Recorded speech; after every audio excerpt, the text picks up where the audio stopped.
tenemos Carlos Raimundi. Carlos, bienvenido, ¿cómo le va? Buenos días. Bueno, buenos días, un gusto poder conversar. Igualmente, mañana en la Argentina, en diferentes plazas de nuestro país, se va a salir a recordar el 17 de octubre, pero también a pedir, entre otras cosas, que no se pague la deuda externa en la Argentina, que es un grave problema que en forma cíclica tenemos en nuestro país prácticamente los últimos 50 años, por no decir prácticamente toda la vida, con el empréstito Baring de Rivadavia, ¿no? Me gustaría ver su opinión con respecto a ese tema, digamos, ¿se puede dejar de no pagar la deuda externa?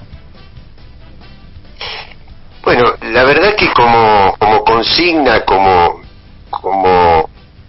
horizonte, yo lo comparto, digamos. Me parece que hay que darle un significado, ponerlo en contexto, porque es una manera, es decir, no hay que tomarlo al pie de la letra, a mi juicio. Hay que tomarlo como un acto de voluntad de un pueblo, de decir, no abusen de nosotros. ¿En qué sentido lo digo? Que es tal la presión que hay de los grupos económicos, de los grupos financieros, por hacer ajustes, por llevarse la plata fuera del país, por evadir impuestos, por tratar de devaluar la moneda, y lo hacen con tanto poder, porque no solamente tienen el poder financiero, tienen el poder mediático, que les da cierta legitimidad frente a la gente, y además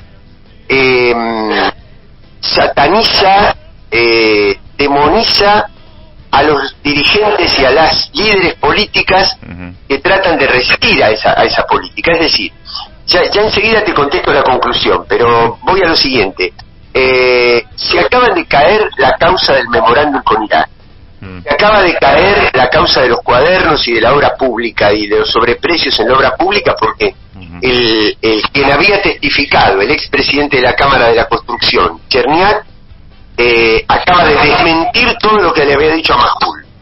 Es decir, a la justicia le dice la verdad, pero a Majul le dijo una cantidad de cosas que hicieron que el pueblo argentino viera, y sobre todo los sectores medios, vieran excavadoras tratando de encontrar dinero, picar paredes para ver si encontraban bóvedas con dinero de la familia Kirchner. Entonces, ese impacto, todo ese poder, toda esa fuerza arrolladora de los medios, de los grupos financieros, a una presidenta que se había negado a pagar lo que no se debía pagar, hay que compensarlo de alguna manera. Entonces, ¿qué hizo EVE? ¿Qué hacen las madres? ¿Qué hace la CTA? Decir, miren, vamos a movilizar del otro lado para compensar eso, ¿no?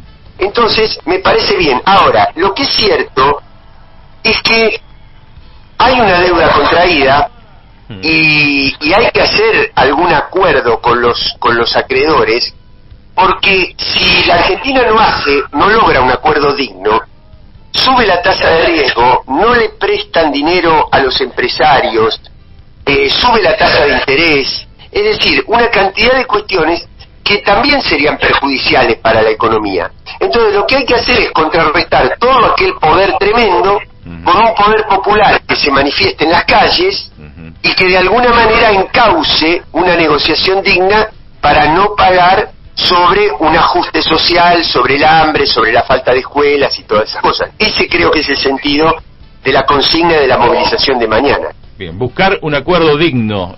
¿Qué sería un acuerdo digno? Bueno, un acuerdo digno... Bueno, antes que nada, decir que creo que hay que ir adelante con el juicio penal a los responsables del endeudamiento. Eso hay que hacerlo. Segundo, que el Congreso argentino no puede nunca más en la vida estar ausente con una mayoría calificada cada vez que hay que contraer un peso de deuda para el país.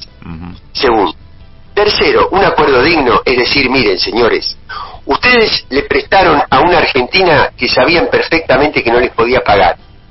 Quiere decir que son responsables de eso y tienen que asumir esa responsabilidad. Por lo tanto, primero la Argentina tiene que crecer varios años y después de varios años comenzar a pagar las primeras cuotas de la deuda. Eso sería un acuerdo. Y después, dentro de unos años, si se comprueba realmente ese crecimiento, ese desarrollo, veremos de qué manera se negocia el pago de esa deuda. No hay dudas que ese acuerdo sería muy beneficioso para la Argentina. La gran pregunta es si el Fondo Monetario está en condiciones o con ganas de hacerlo, ¿no? Bueno, también va a depender de cuánta gente yo, te imaginás lo que lamento no poder estar en una plaza pública mañana, sí. porque estoy fuera del país. Pero el Frente Grande, que es mi fuerza política, y el kirchnerismo, y los sectores populares, y otras fuerzas aliadas, y el peronismo, si poblamos las calles, damos una señal. Si mañana hay 5 personas, la respuesta del Fondo Monetario va a ser una. Si mañana hay 5 millones de personas, la respuesta del Fondo Monetario va a ser otra. Porque la calle también es una manera de construir democracia y de construir poder. O sea, la movilización de mañana va a ser definitiva en ese aspecto, o por lo menos va a posibilitar llegar a un mejor acuerdo que el que hoy podría llegar a dar, ¿no? Bueno, yo creo que es un proceso más que un suceso. Ajá. Es decir, la marcha de mañana es muy importante, pero no nos olvidemos, venimos de casi 2 años de no tener presencia en las calles. Entonces hay que irlo recuperando poco a poco, y hay que hacer movilizaciones por esto y por muchas cosas más.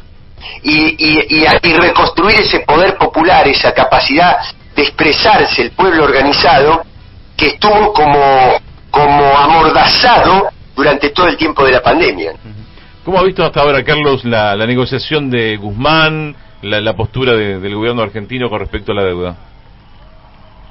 Bueno, hasta ahora ha sido muy poco lo que se ha pagado, ¿no? Los vencimientos grandes vienen el año que viene, y antes de eso hay que conseguir estas pautas que te decía. Por el momento, los presupuestos nuestros de la Argentina no han sido de ajuste. Obviamente que no son todo lo que uno quisiera, desde luego, pero bueno, hay que pisar la tierra también, ¿no? Hay que tener los pies sobre la tierra. Pero yo creo que el principal problema es el precio de los alimentos, de la verdura, de la leche, de la carne. Yo creo que eso es lo que hay que detener rápidamente, y confío fuertemente en la firmeza de Feletti, y de Roberto Feletti, y de Horacio Robelli, que es el número 2 del equipo de Feletti, en plantarse frente a los monopolios que quieren abusar del pueblo argentino con los precios. Eso creo que es el problema más inminente en este momento. ¿Se le puede poner un límite a los monopolios? Se le debe poder. Claro. Y cuando hay algo que se debe hacer, hay que encontrar todas las herramientas para poderlo hacer. Desde la información, la publicidad de decirle a la gente cuánto ganan, de decirle cómo están conformados sus patrimonios, de decirle cuánto tienen dentro y fuera del país, de hacernos ver que cuando un hipermercado nos pone el segundo viste que te dicen, si compras 2 productos, el segundo producto te lo rebajo el 50%, como si fuera un acto de bondad.